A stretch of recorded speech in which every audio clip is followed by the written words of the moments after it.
सुप्रभात विद्यार्थियों, आज की इस क्लास में आप सभी का स्वागत है। मैं आशा करती हूँ कि आप लोग पूर्णतः स्वस्थ होंगे।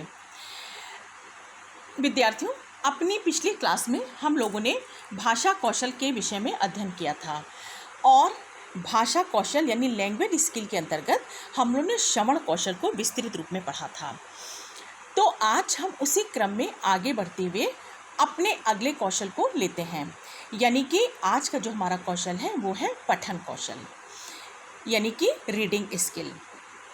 तो विद्यार्थियों, जैसा कि हम लोग जानते हैं कि पठन कौशल का हमारे शिक्षा में, हमारी भाषा में बहुत महत्वपूर्ण स्थान है। पठन शब्द का दूसरा पर्यायवाची है वाचन। ये बात यहाँ विद्यार्थियों जान लेना आवश्यक होगा कि पठन का दूसरा पर्यायवाची क्या है? वाचन है। पठन जो है वो शिक्षा को प्राप्त करने का एक सर्वाधिक महत्वपूर्ण कारक है, यानी कि पठन जो है वो शिक्षा प्राप्ति का एक सशक्त माध्यम है। हम लोग जब भी किसी पुस्तक, पत्र या किसी भी लिखित सामग्री को जब हम पढ़ते हैं तो वो उसे हम वाचन कहते हैं। वाचन में शब्द के साथ अर्थ और ध्वनि भी निहित रहती है। विद्वानों ने इसे कई प्रकार से स्वीकार किया है। उन्होंने कहा वाचन अर्थ ग्रहण करने की भी एक प्रक्रिया है। तो इस प्रकार विद्यार्थियों, पठन यानी कि वाचन एक अपूर्व कला है। विद्वानों ने इसे और भी प्रकार से कहा। उन्होंने कहा कि जब भी किसी भी प्रतीक, लिपिबद्ध या ध्वनियाँ जो होती हैं उनको भी हम वाचन के अंतर्गत लेते हैं। तो इस प्रकार से वाचन या पठन शिक्षा में अत्यधिक महत्वपूर्ण है। जैसा कि विद्यार्थियों, उन्होंने पिछली बार पढ़ा था कि श्रवण बहुत महत्वपूर्ण है। प्रारंभिक स्तर में बालक अपना अधिकतर ज्ञान श्रवण कौशल के द्वारा अर्जित करता है। उसी प्रकार से ये पठन कौशल भी अगले स्तर पे बहुत महत्वपूर्ण है और ये दोनों एक दूसरे के पूरक हैं, क्योंकि जब बालक श्रवण करेगा तभी वो पठन की ओर अग्रसर होगा। अब हम देखते हैं कि इस वाचन का शिक्षा में क्या महत्व है।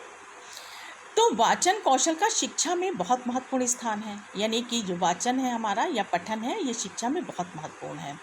इसकी वृत्तांत रूप में शिक्षा देना नितांत आवश्यक है। विस्तृत रूप में इसकी शिक्षा अध्यापक को देना बहुत ज़रूरी है, क्योंकि इसका संबंध मानव से जीवन पर्यंत का है।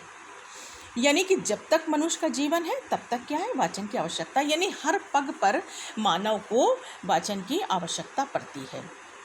इसमें अगर हम देखें तो कोई किसी प्रकार का कोई क्राइटेरिया नहीं है, ना अमीर ना गरीब, ना ऊंचा ना नीचा, कोई भी, यानी सबको क्या है? वाचन की आवश्यकता पड़ती रहती है। तो संसार में हम ये पाते हैं कि जिस व्यक्ति ने जिसका वाचन अच्छा हुआ उसने समाज में काफ़ी प्रतिष्ठा को हासिल कर लिया है। तो इस प्रकार से जो है वाचन हमारे लिए या पठन बहुत महत्वपूर्ण है जीवन के हर पग पर।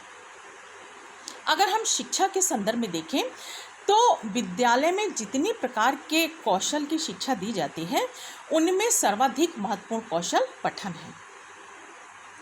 इसके द्वारा बालक का बौद्धिक विकास होता है और यदि बालक पठन में अपने को पारंगत कर ले या पठन का भली भांति वो अध्ययन कर ले तो अन्य विषयों को भी समझने में उसे सुविधा रहती है, अन्य विषयों पर भी उसका जो है अधिकार हो जाता है। यानी पठन एक प्रकार से ज्ञान प्राप्ति की कुंजी है, ज्ञान अर्जन का सशक्त माध्यम है। तो पठन को इस तरह से हमने देखा कि पठन विद्यालय के में दी जाने वाली शिक्षा में भी जो कौशल हमारे शिक्षक द्वारा प्रदत्त होते हैं उनमें सर्वाधिक महत्वपूर्ण है। तो अब हम ये देखें कि जो पठन है इसका किस किस तरह से हम लोग उपयोग करते हैं। तो जो हमारी लिखित सामग्री है, जो हमारे पूर्वजों ने लिखित सामग्री हमारी धरोहर है, हमारे वेद हैं, पुराण हैं, वो सब भी क्या है हमारे, उनको हम क्या करते हैं? उनका हम वाचन करते हैं। तो वो भी हमें क्या है? एक लिखित उसमें हमारे लिए धरोहर का काम करते हैं। तो इस प्रकार वाचन और पठन दोनों ही बहुत महत्वपूर्ण हम लोग के लिए हैं। शिक्षा के क्षेत्र में भी हमारे जीवन के हर पग में ये महत्वपूर्ण भूमिका का निर्वाह करते हैं। अब विद्यार्थियों, हम देखते हैं कि आखिर इस वाचन की क्या क्या विशेषताएं हैं, ये वाचन अपने में किन किन विशेषताओं को लिए हुए है। तो अगर हम सबसे पहले इस पर दृष्टिपात करें तो हम पाते हैं कि वाचन जो है वो पूर्णतः आरोह अवरोह और लय के साथ जो है वो प्रस्तुत किया जाता है। यानी सुंदर तरीके से इसका ये वाचन जो होना चाहिए, आरोह अवरोह का इसमें पूर्णतः ख्याल रखना चाहिए, पूरा ये लयबद्ध होना चाहिए। नंबर 2 इसमें हम लेते हैं कि वाचन में विषय सामग्री को बहुत प्रभावपूर्ण ढंग से जो है प्रस्तुत करना चाहिए। यानी कि हमारा जो है वो जो विषय वस्तु है वो प्रभावशाली रहे, ये इस तरह का वाचन होना चाहिए। इसके अतिरिक्त हम अगले पॉइंट में ले सकते हैं कि वाचन के अंतर्गत प्रत्येक शब्द को अन्य शब्दों से अलग करके उसकी जो है उचित रूप में उसको प्रस्तुत करना चाहिए या उसको उसकी व्याख्या करनी चाहिए। तो इस प्रकार से वाचन कई विशेषताओं के साथ अपने को प्रस्तुत करता है। एक विशेषता हम इसकी और ले सकते हैं कि वाचन में जो क्या है, सुस्वरता और प्रवाह का गुण होना चाहिए। यानी प्रवाह हमारा जो फ्लुएंसी हमारी वो बनी रहनी चाहिए वाचन में, यानी वाचन में किसी प्रकार का अवरोध नहीं होना चाहिए। तो इस प्रकार से हमने देखा विद्यार्थियों की वाचन की कुछ अपनी विशेषताएं भी होती हैं, जिनका ध्यान रखने से हमारा वाचन क्या होता है, वो प्रभावशाली होता है और आकर्षक होता है।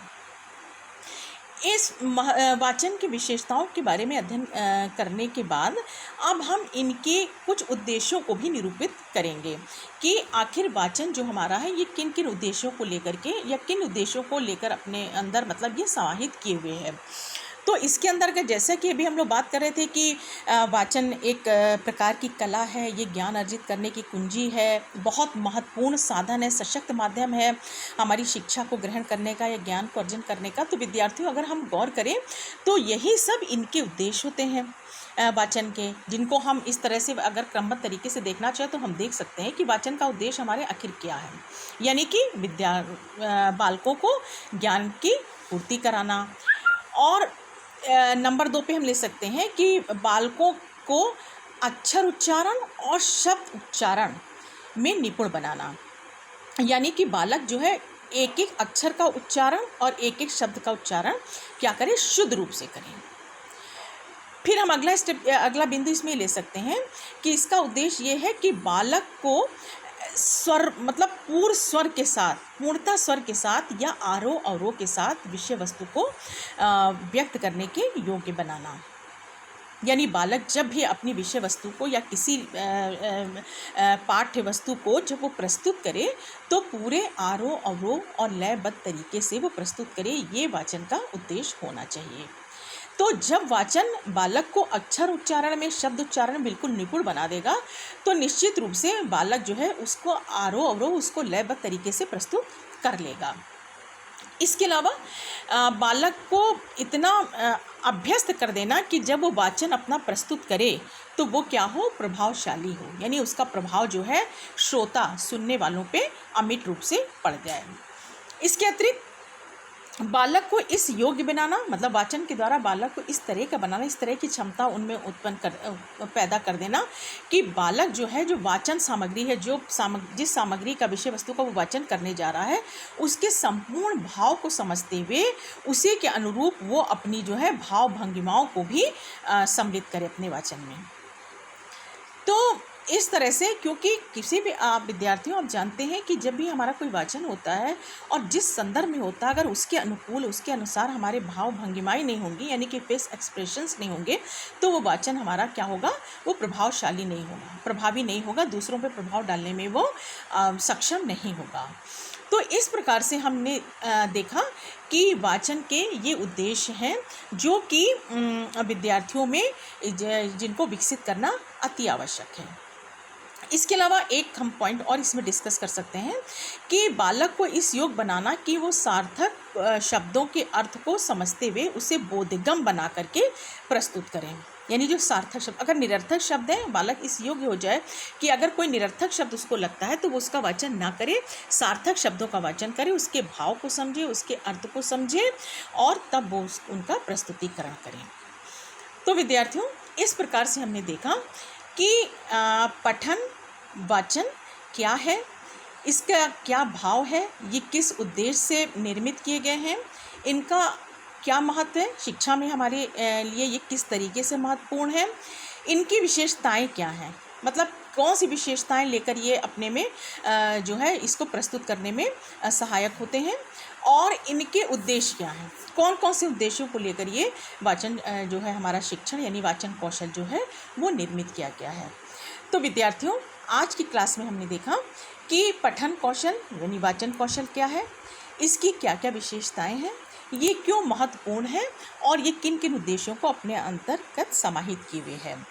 विद्यार्थियों, अगली क्लास में हम देखेंगे कि ये जो हमारा वाचन है या ये जो पठन है ये कितने प्रकार का है। तो अगली कक्षा में हम वाचन के प्रकार को देखेंगे। थोड़ा आपसे मैं जिक्र कर देती हूँ कि वाचन के प्रकार में जब हम अध्ययन करेंगे तो हम देखेंगे कि इसमें 2 इसके मुख्य प्रकार हैं और बाकी इसके अंतर्गत और भी प्रकारों को सम्मिलित किया गया है जो कि इनको जो है प्रस्तुत करने में करते हैं। तो स्वस्वर वाचन और मौन वाचन हमारा इसमें मुख्य रहेगा, जिसकी चर्चा हम आपसे अपने अगली क्लास में करेंगे। धन्यवाद।